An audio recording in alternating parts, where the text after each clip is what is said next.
నమస్తే, అంతరార్థానికి స్వాగతం. బొమ్మలు వేయటం ఎలా పాఠాల్లో ఈరోజు స్పీడ్ అండ్ యాక్షన్ గురించి నేర్చుకుందాం. దానికి ముందు ఒక చిన్న విషయం. హైదరాబాద్లో నేను రోజువారీ ఆర్ట్ క్లాసెస్ నిర్వహిస్తున్నాను. దానిలో చేరదలుచుకున్న వాళ్ళు, అంటే 15 సంవత్సరాలు పైబడిన వాళ్ళు అంతరార్థం వాట్సాప్ నంబర్కు వాట్సాప్ చేయొచ్చు. నంబరు 6303294787. మరో విషయం ఏంటంటే, ఈ నెల అంటే ఏప్రిల్ 21వ తారీఖు ఆదివారం ఆర్ట్ వర్క్షాప్ నిర్వహిస్తున్నాను.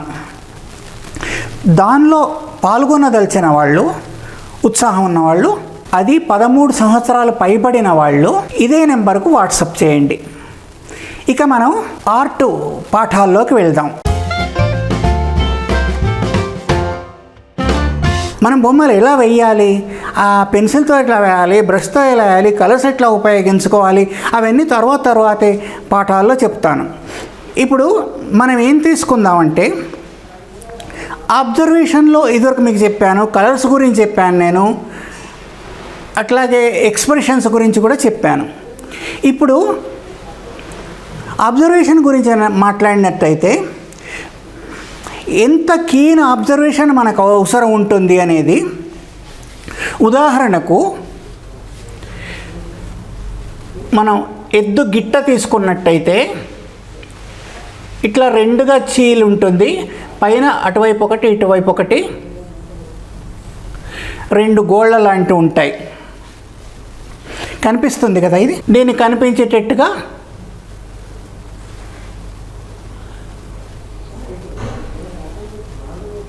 ఇక్కడ స్లిట్ ఉంటుంది.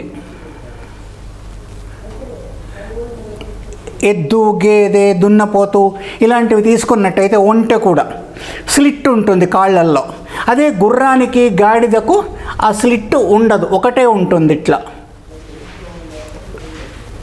దాని గిట్ట అంటాం కదా, ఆ గిట్ట ఒకటే ఉంటుంది. గుర్రం గిట్ట, గాడిదకైనా ఆ జాతులకు, మ్యూలు ఇట్లాంటి జాతులన్నిటికీ గిట్టలు ఇట్లా ఉంటాయి, స్లిట్ ఉండదు. కాబట్టి దాని హార్షు అంటాం కదా మనం. హార్షు అనేది ఈ షేపులో ఉంటుంది, యూ షేపులో, యూను ఇట్లా ఉల్టా పెట్టిన షేపులో ఉంటుంది. ఇట్లా మేకులు కొట్టేస్తారు దానికి. ఇది హార్షు. దీనికోసం ఇనుముతో చేసిన ఇవి. దాని కాళ్ళు అంత స్పీడ్గా పరిగెత్తుతున్నప్పుడు అరిగిపోకుండా ఉండడానికి. అదే ఎద్దులకు ఎట్లా ఉంటుందంటే, ఇటొకటి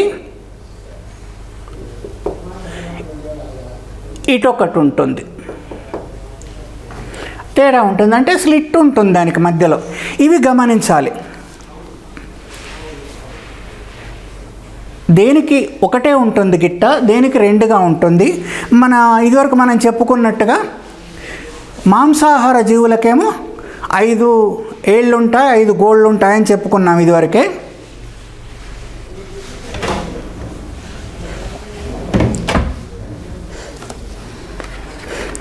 ఇదంతా తీసేసేసి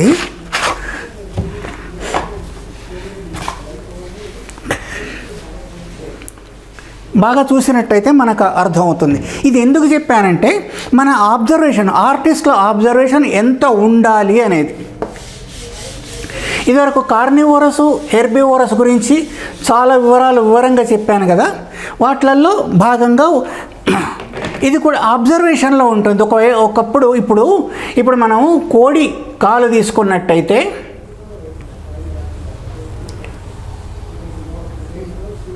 ఇట్లా కత్తిలాగా వెనక వైపు ఒకటి ఉంటుంది, కత్తిలాగా వెనక వైపు ఒకటి ఉంటుంది. 3 వేళ్ళుండి వాటికి గోళ్ళు ఉంటాయి. అదే మనం బాతుకాలు తీసుకున్నట్టయితే ఇట్లా డిజైన్లు ఉంటాయి. బాతుకాలు తీసుకున్నట్టయితే ఇట్లాగే గోళ్ళు ఉంటాయి, కానీ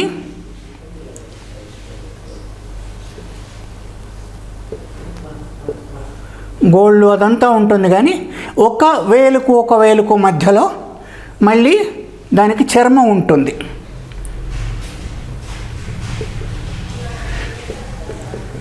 ఈ చర్మం ఎందుకు ఉంటుందంటే అది నీళ్ళల్లో ఈదడానికి వీలుగా ఉంటుంది. అది ఎవల్యూషన్లో వచ్చి ఉంటుంది. దానికి కోడికి అవసరం ఉండదు, బాతుకు అవసరం ఉంటుంది. ఇలాంటివన్నీ గమనించాలి ఆర్టిస్ట్ అనేవాళ్ళు. కీన్గా అబ్జర్వ్ చేస్తుంటే ఏది ఎట్లా ఉంది అనేది స్పష్టంగా మనకు తెలుస్తుంది, క్లియర్గా తెలుస్తుంది. కానీ గమనించాలి. నఖశిఖ పర్యంతం అంటారు కదా. నఖం అంటే గోళ్ళు, కాలి గోళ్ళు అనుకుందాం. శిఖం అంటే జుట్టు, అంటే కాళ్ళ గోళ్ళ నుంచి జుట్టు దాకా ప్రతి విషయాన్ని ప్రతి చోట అబ్జర్వ్ చేస్తూనే ఉండాలి. ఆర్టిస్ట్ అనేవాడు చూస్తూనే ఉండాలి. ఇకపోతే ఇంతదాకా చైతన్యం అన్నాను కదా. ప్రతి మనిషిలోనూ ప్రతి జీవిలోనూ ఒక చైతన్యం ఉంటుంది. బతికున్నంతకాలం ఆ చైతన్యం ఉంటుంది. ఆ చైతన్యం మనకు కనిపిస్తూనే ఉంటుంది. ఒక కదలిక, ఒక వేగం, స్పీడ్ అండ్ యాక్షన్ అంటాం. ఒక వేగం, ఒక కదలిక, అది ఎప్పటికీ ఉంటుంది. ఇప్పుడు నేను నా నోరు మాత్రమే కదిలించి, పెదాలను మాత్రమే కదిలించి చెప్పట్లేదు, చెయ్యిని కదిలిస్తున్నాను. సమ్టైమ్స్ అవసరం వచ్చినప్పుడు మొత్తం బాడీని కదిలిస్తున్నాను. అట్లా అవసరాన్ని బట్టి చెప్పేటప్పుడు ఇట్లా చేతుల కదలికలు అవన్నీ ఉంటాయి. ఇలాంటివి అన్ని జంతువులకు ఉంటాయి. భయపడుతున్నప్పుడు, పరిగెత్తుతున్నప్పుడు, నుంచున్నప్పుడు, ఎప్పుడైనా కూడా. అదేమిటి అనేది ఆర్టిస్ట్ గమనించాల్సి ఉంటుంది. పోతే పరిగెత్తుతున్న వాళ్ళు ఎలా ఉంటారు? పరిగెత్తుతున్న వాళ్ళు ఎలా ఉంటారు? స్కెల్టన్ లాంటి ఆర్ట్ వేసినట్టయితే కొంచెం ముందుకు వంగి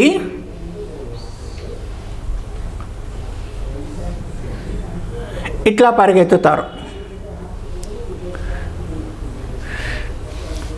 కుడి కాలు ముందుకొచ్చినట్టయితే కుడి చెయ్యి వెనక్కి వెళ్ళిపోతుంది. ఎడం కాలు వెనక్కి వచ్చినట్టయితే ఎడం చెయ్యి ముందుకు వెళ్ళిపోతుంది. ఇవి పశువులకు, పక్షులకు, మనకు అన్నిటికీ వర్తించే న్యాయం. అది గమనించాలి. పరిగెత్తుతున్నప్పుడు, వేస్తున్నప్పుడు రెండు కుడి చెయ్యి కుడి కాలు ముందుకు జరిపినా, ఎడమ చెయ్యి ఎడమ కాలు ఒకేసారి ముందుకు పెట్టినా కూడా అది కృతకంగా కనిపిస్తుంది. అబ్జర్వ్ చేయడం, వేయటం. తర్వాత ఇది పరిగెత్తుతున్న వాడి గురించి చెప్పాం కదా. ఇప్పుడు ఏదైనా నెట్టుతున్నాం అనుకోండి, మనం ఏ పొజిషన్లో ఉంటాం? ఇట్లా నెట్టుతున్నాం. ఎట్లా ఉంటాం మనం నెట్టుతున్నప్పుడు? అప్పుడు కూడా ముందు కొంగుతాం, మన కాళ్ళు వెనక వైపు ఉంటాయి, చేతులతో ఇట్లా నెట్టుతుంటాం. దీనికి బాడీ పెట్టేస్తే, కళ్ళు, ముక్కు, బాడీ అవన్నీ పెట్టేస్తే కొంచెం నెట్టుతున్నాడు కష్టం అవుతుంది కాబట్టి చెమట లాంటిది కూడా పెట్టేస్తే ఏమవుతుంది? ఎట్లా నెట్టుతున్నాడు అనేది మనకు అర్థమైపోతుంది. ఏదో బస్సో ఏదో చెడిపోతేనో, లేకుంటే కారునో ఏదో నెట్టుతున్నాడు. ఆ నెట్టుతున్న పొజిషన్ అట్లా, ఇది నేర్చుకోవాల్సిన అంశం. అయితే ఎట్లా నేర్చుకుంటాం? ఎవరన్నా నెట్టుతున్నప్పుడు చూసి స్కెచ్ చేసుకున్నట్టయితే దాన్ని నేర్చుకోగలం. ఓకే, నెట్టుతున్నాడు, ఇది నేర్చుకున్నాం మనం. ఇక్కడ భూమి వేద్దాం, భూమి మీద నిలబడే నెట్టుతున్నాడు, ఆకాశంలో కాదు. కారునో దేన్నో నెట్టుతున్నాడు అనుకుందాం. నెట్టుతున్న పొజిషన్ ఇట్లా ఉంటుంది. మరి లాగేది ఎట్లా ఉంటుంది? లాగేది దీనికి పూర్తి విరుద్ధంగా ఉంటుంది. నెట్టుతున్న పొజిషన్కు లాగుతున్న పొజిషను పూర్తి విరుద్ధంగా ఉంటుంది.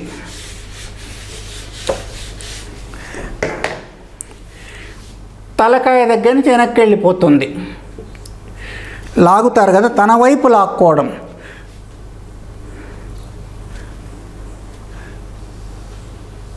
బాడీ ఇట్లా ఉంటుంది, కాళ్ళు ఇట్లా పెట్టుకుంటాడు.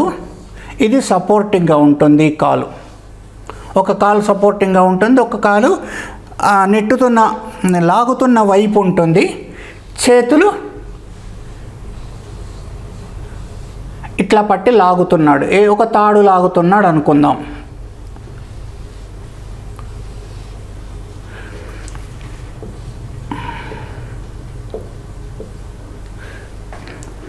దాన్ని స్ట్రైట్గా లాగుతున్నట్టు. ఇక్కడ స్ట్రైట్గా లేదు, స్ట్రైట్గా ఉంటేనే మనకు లాగుతున్న ఎఫెక్ట్ వస్తుంది. ఏ మాత్రం లూజుగా ఉన్నా కూడా మనకు లాగుతున్న ఎఫెక్ట్ రానే రాదు. కాబట్టి అయినంత స్ట్రైట్గా వేసినప్పుడు ఏమవుతుందంటే ఇది లాగుతున్నట్టు అనిపిస్తుంది. ఇట్లాంటి కార్టూన్లోనైతే ఇట్లాంటి గీతలు కూడా పెట్టవచ్చు. ఇలస్ట్రేషన్లో అలాంటివి కుదరవు, అలాంటి గీతలు అవి కుదరవు, లాగుతున్నట్టు వస్తుంది. ఇట్లా అయితే మనం నెట్టుతున్నది, లాగుతున్నది, పరిగెత్తుతున్నది చూసినాం కదా. మరి విసురుతున్నది ఎట్లా? విసురుతున్నప్పుడు ఏదన్నా రాయో రప్పో మనం ఎవరిపైనకైనా విసురుతుంటాం, లేకుంటే క్రికెటర్లు ఆడుతున్నప్పుడు బంతిని విసురుతారు. రకరకాలుగా విసిరే దాంట్లో మనం చూస్తుంటాం, మనకు అవసరం వస్తుంది, ఎక్కడో ఒక చోట అవసరం వస్తుంది. అది ఎట్లా ఉంటుందంటే ఇట్లా విసురుతున్నాడు, చెయ్యి ఇట్లా వచ్చేసింది, ఎందుకంటే ఆ స్పీడ్లో మోషన్లో ఇట్లా వచ్చేసింది చెయ్యి, ఇట్లా వచ్చేసి విసురుతున్న చెయ్యి, అది విసరని చెయ్యి కరెక్ట్గా వెనక్కి వెళ్తుంది. విసరని చెయ్యి వెనక్కి వెళ్ళి ఒక కాలు ముందుకు వస్తుంది, దీని ఆపోజిట్లోది.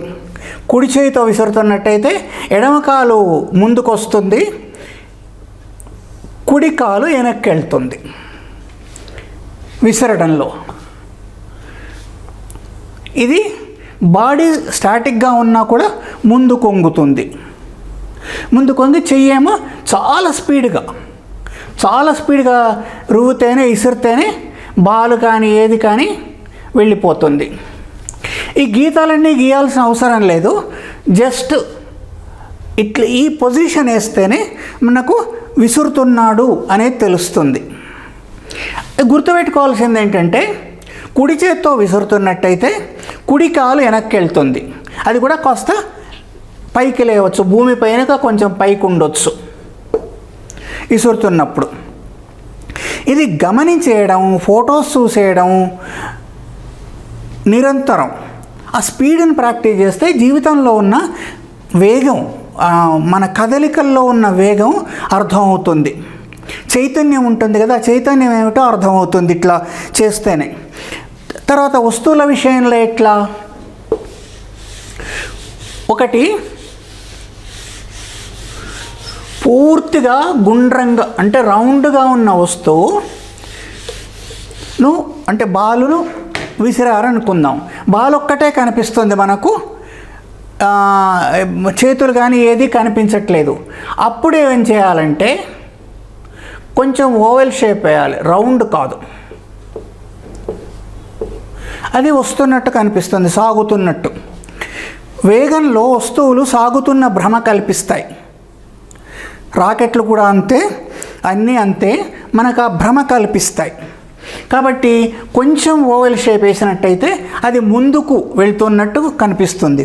ఒకవేళ మరిచి తప్పి మనం ఇట్లాంటి నిలువు ఓవెల్ షేప్ వేసినట్టయితే అది ఆగిపోయింది, పరిగెత్తుకొచ్చింది కానీ ముందుకు వచ్చింది కానీ వేగంగా ఆగిపోయింది అనే ఫీలింగ్ వస్తుంది. మిగతా అంత బొమ్మను కలిపి చూసినట్టయితే అలాంటి ఫీలింగ్ వస్తుంది, ఆగిపోయింది అనేది. ఇప్పుడు కారు వేగంగా వెళ్తుంది అని చెప్పడానికి కారు బొమ్మ ఏదో రఫ్గా వేస్తున్నాను. మామూలుగా బాడీ అయితే అట్లా ఉంటుంది.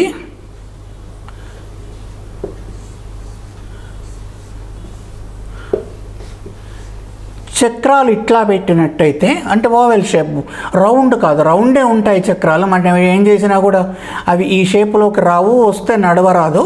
కానీ ఇట్లా పెట్టినట్టయితే ఆటోమేటిక్గా అది ముందుకెళ్తున్నట్టు అనిపిస్తుంటుంది.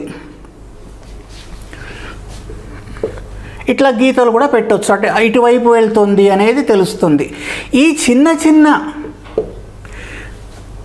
మార్పులతోని, అంటే దాని బాడీలోని మార్పులతోని ఇటు తక్కువ పెట్టి అటు ఎక్కువ పెట్టడం అంటే ముందుకు దూసుకెళ్తుంది అని అర్థం.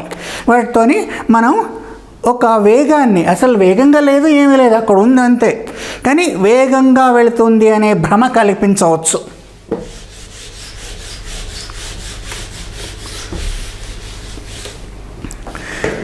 తర్వాత సుడిగాలి వస్తుంది. సుడిగాలి వస్తే ఏమవుతుంది? సుడిగాలి వస్తే ఒకవేళ మనిషి ఇక్కడ నించున్నట్టయితే అటువైపు నుంచి గాలి వస్తుంది అనుకుందాం. అయితే ఆ మనిషి జుట్టు ఇట్లా పెడితే పరిగెత్తుతున్నప్పుడు కూడా ఇదే వర్తిస్తుంది. అట్లా జుట్టు ఇట్లా పెట్టి ఆ చొక్కా అదంతా కూడా అటు అటు వెళ్ళిపోయినట్టు ఇట్లా నిలబడ్డట్టు వేస్తే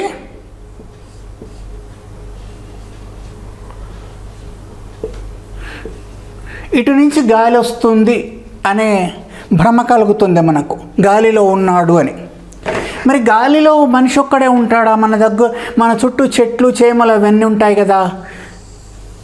ఒక కొబ్బరి చెట్టు ఏదో ఉందనుకుందాం బ్యాక్ డ్రాప్లో, అది దాని కూడా మన జుట్టులాగానే దాని ఆకులు కూడా ఇటువైపే వెళ్ళిపోతాయి. మనం ఏమి చెప్పాల్సిన అవసరం లేకుండా ఇట్లాంటివన్నీ వేసి ఇక్కడ ఒక మామూలు చెట్టు ఏదన్నా మామిడి చెట్టు కావచ్చు, చేప చెట్టు కావచ్చు, చింత చెట్టు కావచ్చు, అలాంటివి వేసి వాటిని కూడా ఇటువైపు పెడితేనట్టయితే అటు నుంచి ఏదో గాలి వస్తుంది, ఆ గడ్డి పరకలు కూడా ఉంటే ఇటువైపు పెట్టడం, అటువైపు నుంచి గాలి వస్తుంది అనేది భ్రమ కలుగుతుంది మనకు. గీతలు అవన్నీ ఏం గీయాల్సిన పని లేదు. అట్లాగే స్కూటర్ పైన వెళ్తున్న వాళ్లకు బట్టలు వెనుకకి వెళ్ళడం, ఎందుకంటే ఇటు గాలి వస్తే మనం ఇటు ఎదురుగా వెళ్తున్నప్పుడు మన బట్టలు జుట్టు అదంతా స్టాటిక్గా ఉండడానికి, ఇక్కడే ఉండిపోవడానికి ప్రయత్నం చేస్తుంది. మనం మాత్రం ముందుకెళ్తున్నాము, గాలి ఏమో వెనక్కు నెట్టుతుంది మనకు, కనుక వెనక్కి వెళ్ళిపోతుంది. ఆపోజిట్ డైరెక్షన్లో వెళ్ళిపోతాయి వస్తువులు కాదు, జుట్టు, చొక్కా ఇలాంటివన్నీ కూడా, షర్టు, చొక్కా ఇదంతా ఆపోజిట్ వైపు వెళ్ళిపోతున్నట్టయితే మనం చూసే వాళ్లకు ఇది గాలిలో ఉన్నాడు, చాలా గాలి వీస్తుంది, గాలిలో అంటే ఆకాశంలో ఉండడం కాదు, చాలా గాలి వీస్తుంది అనే భ్రమ కలుగుతుంది. తర్వాత అట్లా ముందుకేయాల్సిన పని లేకుండా ఇట్లా వెనక్కేసినా కూడా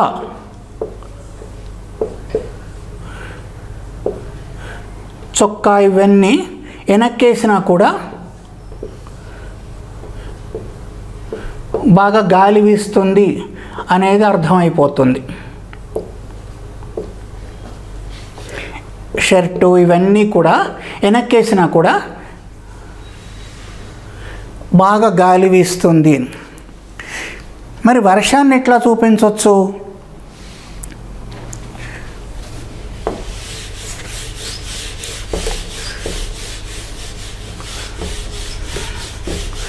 వర్షం 2-3 రకాలుగా కురుస్తుంది. మనకు బయట ఏం జరుగుతుందంటే వర్షం కురుస్తుంది అంటున్నాం.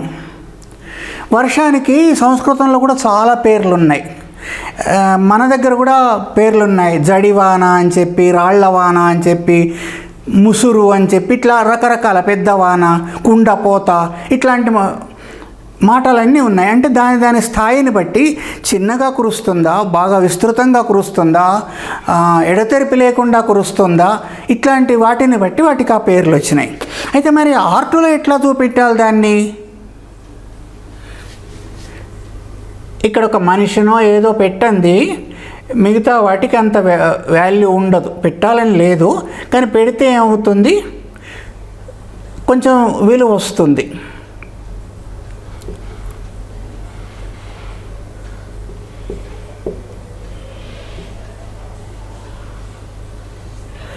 అక్కడ సింబాలిక్గా గొడుగు పెట్టినామంటేనే వర్షం వస్తుంది అని అర్థం. వర్షం వేయాల్సిన పని లేదు. ఒకవేళ ఇట్లా డ్రాప్స్ చుక్కలు వేసుకున్నట్టయితే వాన కురుస్తుంది అని అర్థం, మామూలు వాన కురుస్తుంది అని అర్థం.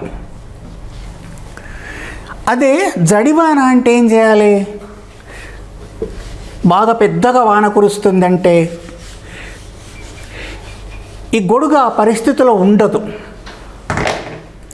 అది ఏమవుతుంది, ఇటు నుంచి కురుస్తుంది అనుకుందాం, ఇట్లా వెళ్ళిపోతుంది.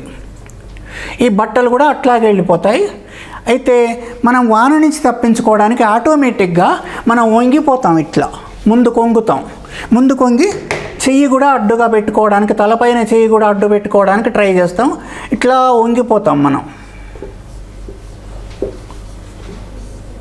ఇంకెక్కడన్నా వాన కురియని చోటుకి పరిగెత్తడానికి ప్రయత్నిస్తుంటాం. అట్లా ఇది గొడుగు పట్టుకున్నట్టయితే ఏమవుతుంది, గొడుగు ఇట్లా వెళ్ళిపోతుంది, ఈయన జుట్టు కూడా అటువైపు వెళ్ళిపోతుంది. ఇక్కడంతా వాన. జడివాన గాయాలంటే ఇట్లా ఎక్కువ గీతాలు పెట్టినట్టయితే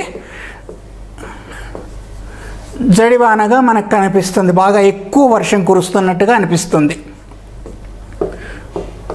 చాలా తర్వాత ఆగకుండా కురుస్తున్న వర్షాన్ని ఎట్లా చేయొచ్చు అంటే, మనిషిని తీసేద్దాం, అన్నీ తీసేద్దాం. ఆగకుండా కురుస్తున్న వర్షం,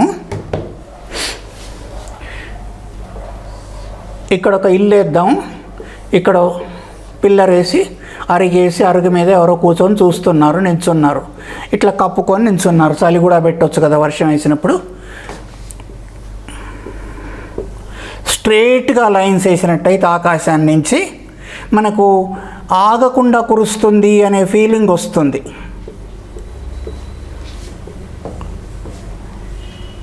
ఇక్కడ కూడా వాటర్ వేయచ్చు. అంతా వాటర్ వేయడం చాలా సింపుల్. ఒక షేప్లెస్ థింగ్ వేసి దానికి ఇట్లా పెడితే వాటర్ అయిపోతుంది. అదేం పెద్ద విశేషం కాదు. ఇట్లా పెడితే తర్వాత సూర్యు నుంచి కూడా మనకు నీళ్లు కారుతుంటాయి కదా, అది కూడా పెట్టినట్టయితే ఇంకా సహజంగా ఇంకా బాగా కనిపిస్తుంది. ఇట్లా రకరకాల వానలు, చెట్లు, చేమలు, మనుషులు, పశువులు అన్నిటిని కూడా వాటి యాక్షన్ ఇవ్వాలి. ఇవ్వకపోతే అది స్తబ్దంగా కదలకుండా అచేతనంగా కనిపిస్తుంది. మరి ఇది ఎంత ఎట్లా వస్తుందంటే, మనకున్న ముందు వేసిన వాళ్ళ ఆర్ట్ చూడడం, మనం కూడా దాన్ని అనుభవించడం. వాన అంటే ఎట్లా ఉంది, ఎట్లా పిడుగులు పడుతున్నాయంటే, పిడుగులు వేద్దామంటే తప్పకుండా మనం మేఘాలు వేయాల్సి ఉంటుంది. మేఘాలు వేసి ఆ పిడిగే ఒక షేప్లేసి ఇట్లా వస్తుంది.